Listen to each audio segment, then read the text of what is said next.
നമ്മളങ്ങനെ സ്റ്റാർട്ട് ചെയ്യാൻ പോവാണ്. സോ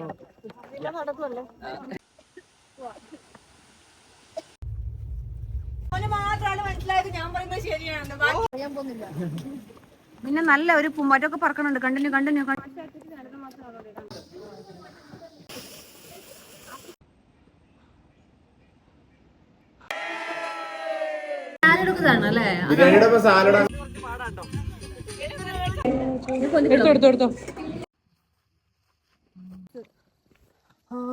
നല്ല രസമുണ്ടല്ലേ. അതേപോലെ ഞങ്ങളുടെ ഒരു വീഡിയോ എടുത്തത്. ഹലോ ഗൈസ്, മേഘാലയ അതൊരു സംഭവമാണ് കേട്ടോ. സോ അങ്ങോട്ടേക്കാണ് ഞാൻ ഈ പാക്ക് ചെയ്ത് ട്രെയിൻ കയറാൻ പോകുന്നത്. സോ ബേസിക്കലി ക്യാമറ ഒന്ന് തുടയ്ക്കണം. ഓക്കെ, ഈ നിർത്തിയിട്ടേക്കണാണ് കേട്ടോ നമ്മുടെ ട്രെയിൻ. കന്യാകുമാരി തൊട്ട് അരുണാചൽ പ്രദേശിലെ ദിബുഗാർ വരെയുള്ള ലോങ് ട്രെയിനാണ്. ഇതിനാണ് നമ്മൾ ഗുവാഹത്തി എത്തുക. ഇപ്പോൾ സമയം ഏകദേശം രാത്രി 11:30 ആയി കാണും. ആൻഡ് ഞാൻ എടുത്ത ട്രെയിൻ എന്ന് പറഞ്ഞാൽ ഇറ്റ്സ് വിവേക് എക്സ്പ്രസ്. കുറച്ച് ആൾക്കാരെയും കേട്ടിട്ടുണ്ടാകും. One of the worst train in entire India എന്നാണ് പറയാറ്. ലോങ്ങസ്റ്റ് ട്രെയിൻ റൂട്ടാണ്. അപ്പം ക്ലെൻലിനെസ് ഇഷ്ടംപോലെ ആൾക്കാർ ഇഷ്ടംപോലെ സംസ്ഥാനങ്ങളിൽ നിന്ന് കയറുന്നു ഇറങ്ങുന്നു. കേരളം വിട്ട് കഴിഞ്ഞാൽ പിന്നെ നോർത്തിലേക്ക് പോകുന്നതോറും ക്ലെൻലിനെസ് ഒക്കെ കുറച്ച് ചലഞ്ചിങ് ആണ്. പ്രത്യേകിച്ച് നമ്മുടെ കേരളത്തിൽ നിന്ന് പറഞ്ഞാൽ നമുക്ക് ഒട്ടും സഹിക്കില്ല. So Vivek express is known for its എന്താ പറയുക ഗ്രോസ് സിറ്റുവേഷൻ. പക്ഷെ അത് നമ്മൾ റീൽസിൽ കാണുന്ന അത്ര എനിക്ക് ഫീൽ ചെയ്തില്ല. മേ ബി അത് ഇങ്ങനെയൊക്കെ റീൽസ് വന്നതുകൊണ്ട് ഗവൺമെന്റ് കുറച്ച് സീരിയസ് ആയിട്ട് എടുത്ത് അതിൻ്റെയൊക്കെ കുറച്ച് റെഗുലേഷൻസും ക്ലീൻലിനെസ് ഒക്കെ കൊണ്ടുവന്നുകൊണ്ടായിരിക്കും എനിക്ക് അത്ര വേഴ്സ് സിറ്റുവേഷൻ ആയിട്ട് തോന്നിയില്ല. ഞാൻ വിചാരിച്ചതെന്താണെന്ന് അറിയോ, ട്രെയിൻ ആയതുകൊണ്ട് മര്യാദക്ക് ഉറങ്ങാനൊന്നും പറ്റില്ല എന്നാ. പക്ഷെ നല്ല കംഫർട്ടബിൾ ആയിട്ട് ഉറങ്ങിട്ടോ. ഓൾസോ രാവിലെ എണീറ്റപ്പോൾ ഞാൻ ഫസ്റ്റ് കാണുന്നത് കട്ട്പാടിന്ന് എൻ്റെ ഫ്രണ്ട് സെമീറ കയറിയിട്ടുണ്ടായിരുന്നു. ഞങ്ങൾ രണ്ടുപേരും ഒരുമിച്ചുള്ള സെക്കൻഡ് ട്രിപ്പായിട്ട് ഇത്. And third place visiting together.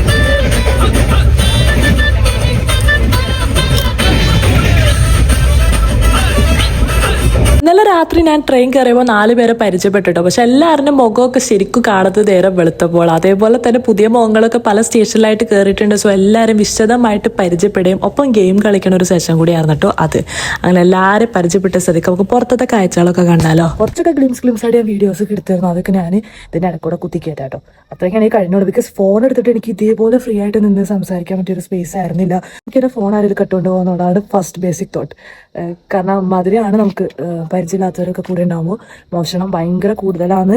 ഞാൻ ഇവിടുന്ന് സ്റ്റേഷനിൽ നിന്ന് ട്രെയിനിൽ കയറിയപ്പോൾ തന്നെ ഫസ്റ്റ് പോലീസ് വാണിംഗ് കിട്ടിയത് അതാണ്. പൊതുവെ ഞങ്ങൾ എല്ലാവരോടും പറഞ്ഞത് തെഫ്റ്റ് കുറച്ച് കൂടുതലാണ്, സാധനങ്ങളൊക്കെ സൂക്ഷിക്കാം. അപ്പം പിന്നെ ഫോൺ എൻ്റെ പുറത്തേക്കേ എടുത്തില്ല. അതായിരുന്നു സിറ്റുവേഷൻ. പിന്നെ വാഷ്റൂം ആയാലും ഒക്കെ നമ്മൾ ട്രെയിൻ യാത്ര സ്റ്റാർട്ട് ചെയ്ത സമയത്ത് ഇറ്റ് വാസ് മോർ ക്ലീൻ. അത് കഴിഞ്ഞ് നമ്മൾ നോർത്ത് നമ്മുടെ ഗുവാഹത്തി എത്തുന്തോറും ക്ലീൻനെസ് ഇങ്ങനെ കുറഞ്ഞു വന്നു. സോ it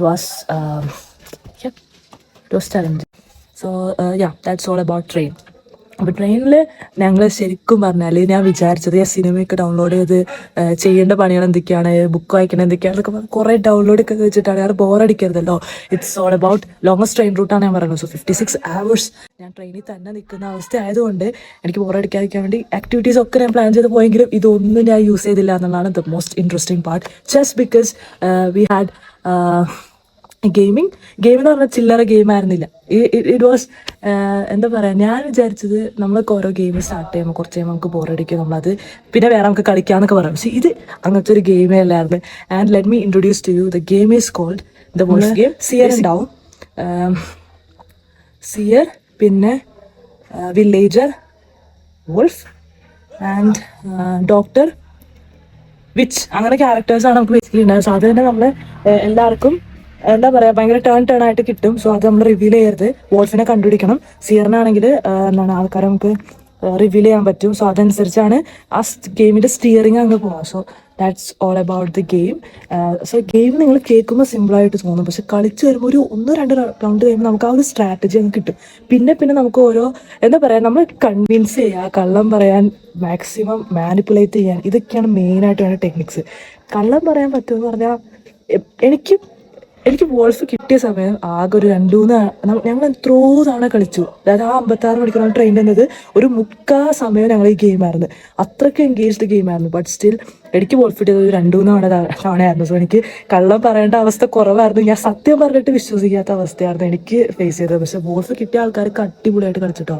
എസ്പെഷ്യലി അതെ വോൾഫ് കിട്ടിയ കുറച്ച് മെയിൻ ആൾക്കാരുണ്ട്. അവരൊക്കെ കൺവിൻസ് ചെയ്യാൻ മാനിപ്പുലേറ്റ് ചെയ്യുന്നത് കാണുമ്പോൾ ഞാനൊരു വില്ലേജറോ അല്ലെങ്കിൽ സിയറോ മിക്കവാറും ഞാൻ ഡോക്ടറായിരിക്കും. സോ ഡോക്ടറോടൊക്കെ കിട്ടണ എനിക്ക് എന്താ പറ്റാന്ന് പറഞ്ഞാൽ ഞാൻ ഇവരുടെ മാനിപ്പുലേഷനിൽ എൻ്റെ സത്യം പറയുന്നത് പോലും കൺവിൻസ് ആക്കാൻ വേണ്ടത് പാട്. അതായിരുന്നു എൻ്റെ അവസ്ഥ. അവസാനം ഗെയിമൊക്കെ കഴിഞ്ഞപ്പോൾ എനിക്ക് നന്മമരൻ ടൈറ്റിലാണ് കിട്ടിയത്. കാരണം എനിക്ക് നല്ല രീതിയിൽ കള്ളം പറഞ്ഞ് ഞാൻ വോൾഫിൻ്റെ ഒരു ഗെയിം ഒറ്റക്ക് കൊണ്ടേ ജയിച്ചതൊക്കെയാണ്. പക്ഷെ ആ ഒരു ഗെയിം എനിക്ക് അത്ര കൺവിൻസ് ചെയ്യാൻ പറ്റുള്ളൂ. വോൾഫ് കിട്ടിയ മൊമെന്റ് അത് മാത്രമേ ഉണ്ടാവുള്ളൂ. ആ ഒരൊറ്റ ഗെയിമിൽ ഞാൻ അത്രയും മാനിപ്പുലേറ്റ് ചെയ്ത് അത്രയും വോൾഫായിട്ട് അത്രയും എന്താ പറയാ ഭയങ്കര കണ്ണിങ് ആയിട്ട് ചെയ്തുകൊണ്ട് മാത്രം പിന്നെ എല്ലാ ഗെയിമിലും എനിക്ക് വോൾഫ് കിട്ടിയില്ലേ കൂടി ഫസ്റ്റ് റൗണ്ടിൽ തന്നെ എല്ലാവരും സേഫ് ആവാൻ വേണ്ടി എന്നെയും ഈ പറഞ്ഞ പോലെ കുറച്ച് ആൾക്കാർ നോട്ടപ്പുള്ളികളായ കാരണം ഔട്ടായി. ഇത്രയും പറയണമെങ്കിൽ it was that much engaged game.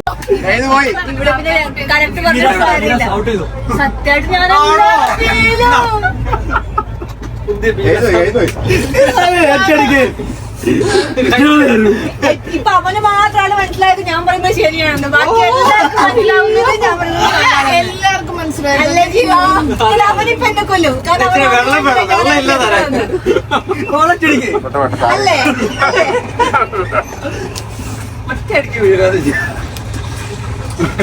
ഇപ്പൊ ഞാൻ ചാവും. കാരണം നിങ്ങൾ ഞാനാണ് അതെന്ന്. ഞാനല്ല പണ്ടേ കപ്പൽ മയ്യത്തും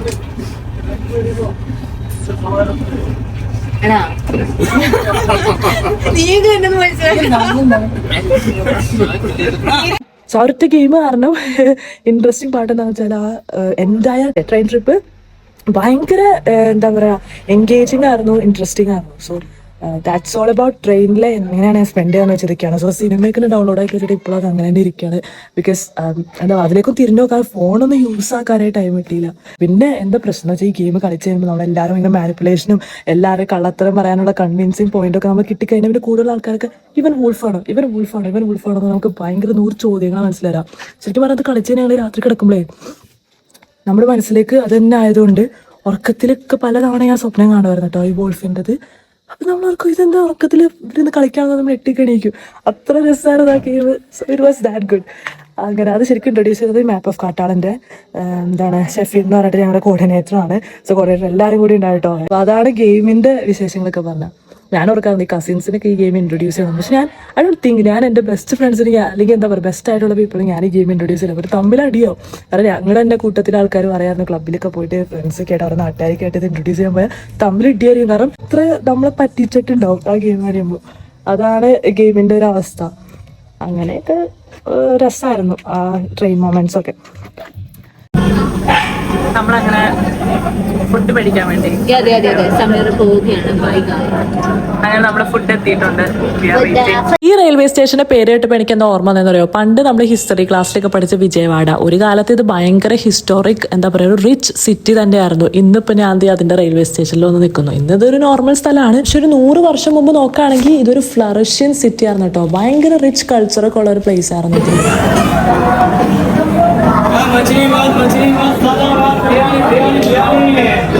വിജയവാഡ സ്റ്റേഷനിൽ എത്തുമ്പോൾ സ്വിഗ്ഗി കിട്ടാൻ പാതിന് കുറേ മുന്നേ ഓർഡർ ചെയ്ത സ്വിഗ്ഗി ഓർഡർ ആട്ടോ നമുക്ക് ഇപ്പോൾ കിട്ടിയത്. ഞാൻ ഓർഡർ ചെയ്തത് മക്ഡൊണാൾഡ്സിൽ നിന്ന് ഒരു ബർഗർ ആയിരുന്നു. കൊള്ളായിരുന്നു. ട്രെയിനിലെ ഫുഡിനെ പറ്റി പറയുകയാണെങ്കിൽ ആസ് യു ഓൾ നോ നമുക്ക് കേരളം വിട്ടാൽ നമുക്ക് ഫുഡൊന്നും അത്ര ഇഷ്ടപ്പെടില്ല. But we will have to adjust. അപ്പം ഞങ്ങൾ എങ്ങനെയാണ് ചെയ്തതെന്ന് വെച്ചാൽ ഓരോരുത്തരും ഓക്കെ അതിൻ്റെ ഇടയ്ക്ക് വേറെ ഒരാളും കൂടി വന്നു. So coming back to the point. അറിയാലോ കേരളം വിട്ടാൽ നമുക്ക് ഫുഡിങ് ഇഷ്ടപ്പെടാൻ തീരെ ചാൻസ് ഇല്ല. And it was exactly what I expected. So എനിക്ക് വലിയ എന്താ പറയുക ഭയങ്കര when we expect worse things we won't get surprised when it actually happens. അപ്പോൾ എനിക്ക് അത്ര വലിയ കുഴപ്പം തോന്നിയില്ല. പക്ഷെ അതുകൊണ്ട് തന്നെ ഞാൻ ബ്രെഡ് ആയാലും ബ്രെഡിൻ്റെ ഒപ്പം എനിക്ക് പീനട്ട് ബട്ടർ ആയാലും ബാക്കി ജാമൊന്നും ഇഷ്ടമില്ല. അതുകൊണ്ട് ഞാൻ ചീസിൻ്റെ തന്നെ അമുലിൻ്റെ ചീസ് എന്ന് പറഞ്ഞിട്ട് ഇങ്ങനെ കട്ട സാധനങ്ങൾ കിട്ടും. അത് ഞാൻ തിരണ്ട് പോയി മേടിച്ച് അതായിട്ട് കഴിച്ചത്.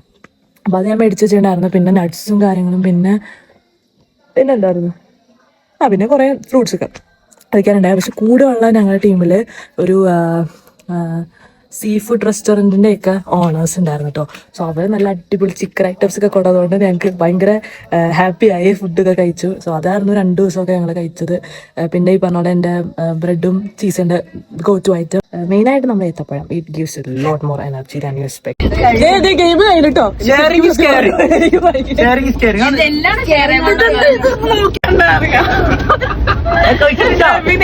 പറയരുത്.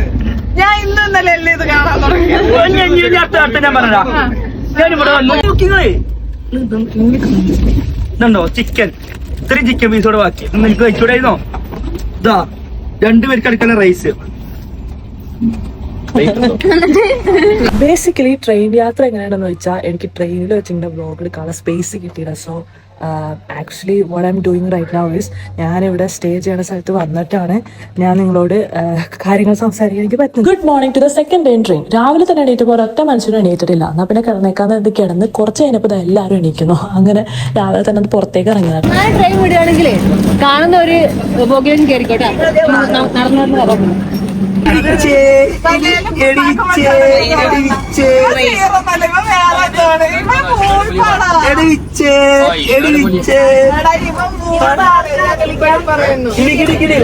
നമ്മുടെ കോർഡിനേറ്റേഴ്സ് പറഞ്ഞത് പ്രകാരം ബർദ്ധമാൻ ജംഗ്ഷനിൽ അത്യാവശ്യം ഫുഡൊക്കെ കിട്ടുന്ന പ്ലേസാണ്. വാട്ടറൊക്കെ റീഫില്ലാന്ന് പറഞ്ഞ് ഇറങ്ങിയതാട്ടോ. പക്ഷെ ഞാൻ അവിടെ ചെന്ന് നോക്കി ഫുഡ് ഇങ്ങനെ ഓർഡർ ചെയ്യുമ്പോൾ അയാളാണെങ്കിൽ ഞങ്ങൾ പൈസ തരാണ്ട് കയറുമെന്ന് ഓർത്തിട്ട് തരുന്നില്ല. അവസാനം ട്രെയിൻ വിട്ടുമ്പോൾ എനിക്ക് എൻ്റെ ഫുഡ് കിട്ടിയില്ല. ഇതാണ് ഉണ്ടായത്. അതുകൊണ്ട് എനിക്ക് ഒത്തിരി ബാഡ് എക്സ്പീരിയൻസ് ആണ് അവിടുത്തെ സെല്ലേഴ്സിൽ നിന്ന് കിട്ടിയത്. പ്രത്യേകിച്ച് ആ കടയിൽ, ആ ബാക്കിലെ കടയിൽ, ആ കടയിലത്തെ സെല്ലർ. ആ കടയിലാണെങ്കിൽ അത് റോൾസ് മാത്രമേ ഉള്ളൂ. പക്ഷെ ഓൺലൈനിൽ എനിക്ക് കഴിക്കാൻ തോന്നിയത് ഈ ഒരു ഫുഡ് കണ്ടപ്പോഴാണ്. പക്ഷെ അതൊട്ട് കിട്ടിയില്ല. പക്ഷെ മേടിച്ചവരെയും ഞാൻ മേടിച്ചൊന്ന് ടേസ്റ്റ് ചെയ്ത് നോക്കിയപ്പോൾ വലിയ കുഴപ്പമില്ല. ഓക്കെ, സോ നമ്മൾ പറഞ്ഞുകൊണ്ടിരുന്നത് ട്രെയിനിനെ പറ്റിയാണ്. അതിനിടയ്ക്ക് കൂടെ ആൾക്കാരിങ്ങനെ പാസ് ചെയ്യുമ്പോൾ I have to talk to them. So ചെറിയ കുശലം വർത്താനത്തിലൊക്കെ ഞാനിടയ്ക്ക് പോകുന്നത്. പക്ഷെ ഞാൻ പറഞ്ഞില്ല, നമ്മൾ ഫുഡിനെക്കാട്ടും കൂടുതൽ ഗെയിമിന് ഇൻവോൾവ് ആയതുകൊണ്ട് അത്ര ആൾക്കാരുടെ ഇടയിൽ ഗെയിം കളിച്ചുകൊണ്ടിരിക്കുമ്പോൾ ഫുഡ് കഴിക്കാനേ മറന്നുപോയി എന്നുള്ളതാണ്. അല്ലെങ്കിൽ ഫുഡിനെ കുറിച്ച് ചിന്തിക്കാനേ അത്ര ഒരു ഗ്യാപ്പും കിട്ടാനാണ് ഞങ്ങൾ ഗെയിം കളിച്ചത്. അത് നല്ലൊരു കാര്യം എന്ന് വെച്ചാൽ ഞങ്ങൾ ഫോണൊന്നും യൂസ് ചെയ്യുന്നത് കുറഞ്ഞു. അതേപോലെ തന്നെ ആൾക്കാരെ നമ്മൾ കൂടുതൽ അറിയാനും പേരുകൾ പഠിക്കാനും ഒക്കെ പറ്റിയെന്നുള്ളതാണ് one of the advantage of that game. Aftermath of game എന്ന് പറഞ്ഞാൽ നമ്മൾ ശരിക്കും അഡിക്റ്റഡ് ആയി പോകും ഒരു രീതിയിൽ. പക്ഷെ ആ ഒരു ടീം അല്ലെങ്കിൽ ആ ഒരു വൈബ് കിട്ടുന്ന ആൾക്കാരായിട്ട് നമുക്ക് കളിക്കാൻ പറ്റുള്ളൂ. അത് വേറെ കാര്യം. അങ്ങനെ ശരിക്കും ടീം ബിൽഡിംഗ് ആയാലും ആൾക്കാരുടെ പേര് പിടിക്കാനായാലും ആൾക്കാരെ ശരിക്കും ഒന്ന് മനസ്സിലാവാനും ഒക്കെ ആ ഗെയിം ശരിക്കും ഹെൽപ്ഫുൾ ആവും കേട്ടോ. അങ്ങനെ അതൊക്കെയാണ് നമ്മുടെ ട്രെയിൻ വിശേഷം. ആളുടെ സ്റ്റേഷനിലെത്തിയപ്പോൾ അവിടുത്തെ ഫുഡ് ട്രൈ ചെയ്യാൻ വേണ്ടിയിട്ട് ജീവൻ ചേട്ടൻ മേടിച്ച കേട്ടോ പറാത്തയും പൊട്ടേറ്റോ കറിയും. പക്ഷെ ഞാൻ പറാത്തയുടെ വലിയ ഫാൻ അല്ലാത്തതുകൊണ്ട് ടേസ്റ്റ് ചെയ്തു. പക്ഷെ കുഴപ്പമില്ല, നല്ല സാധനമാണ്. പൊതുവെ എല്ലാവർക്കും ഇഷ്ടപ്പെടാൻ ചാൻസ് ഉണ്ട്. നമ്മൾ പറയാനുള്ളത് നമ്മളെല്ലാവരും നമ്മളെ കഥ പറയാൻ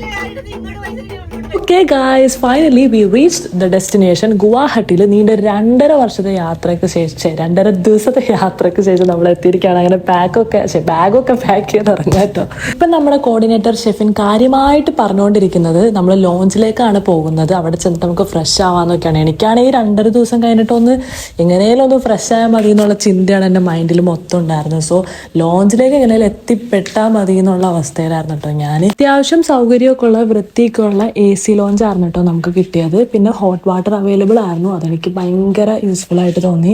പിന്നെ ആൾക്കാരും തിരക്കുകളൊക്കെ അനുസരിച്ച് നമ്മൾ ക്യൂ നിന്ന് കയറേണ്ട വരും. സോ സമയം അത്യാവശ്യത്തിനാണ്. മണിക്കൂറിന് 30 രൂപ അങ്ങനെയാണ് നിരക്കൊക്കെ വരാട്ടോ ഈ AC ലോഞ്ചിൽ. നമ്മൾ പോകുന്നത് മേഘാലയയിലേക്കാണെങ്കിലും മേഘാലയക്ക് സ്വന്തമായിട്ട് സ്റ്റേഷനോ അതേപോലെ എയർപോർട്ടോ ഇല്ലാത്തതുകൊണ്ട് ഗുവാഹട്ടിയിൽ ഇറങ്ങിയിട്ടാണ് എല്ലാവരും പോവുക. അത് ഗുവാഹട്ടി എയർപോർട്ട് ആയാലും ഗുവാഹട്ടി റെയിൽവേ സ്റ്റേഷൻ ആയാലും. സോ നമുക്ക് ഇവിടെ നിന്ന് നേരെ മേഘാലയയിലേക്ക് പോകാൻ ഷില്ലോങ് എത്തി. ഷില്ലോങ്ങിൽ നിന്ന് ചിറാപുഞ്ചി പോയി. അങ്ങനെയാണ് നമ്മൾ റൂട്ട് മാപ്പ് കിടക്കുന്നത്. സോ നെക്സ്റ്റ് വ്ളോഗിൽ ഷില്ലോങ്ങിൽ ഞങ്ങൾ ഒരു ഡേ സ്പെൻഡ് ചെയ്ത കഥകളും അവിടുത്തെ ഞാൻ എന്തൊക്കെ മേടിച്ചു, ഷോപ്പിങ്ങിന് എങ്ങനെയൊക്കെ ബാർഗെയിൻ ചെയ്തു. അതുപോലെ മേഘാലയ ചെന്നാൽ പിന്നെ നമുക്ക് ഷോപ്പിംഗ് സ്പോട്ടൊക്കെ തീരെ കുറവാണ്. അതുകൊണ്ട് ഷില്ലോങ്ങിന് മാക്സിമം ഷോപ്പിംഗ് ചെയ്യാനാണ് കോർഡിനേറ്റേഴ്സ് പറഞ്ഞത്. സോ ആ വിശേഷങ്ങളും കാര്യങ്ങളൊക്കെ ആയിരിക്കും നെക്സ്റ്റ് വ്ളോഗിൽ ഡീറ്റെയിൽ ആയിട്ട് ഞാൻ പറയാം. സോ മിസ് ഔട്ട് ആക്കരുത്. See you, by.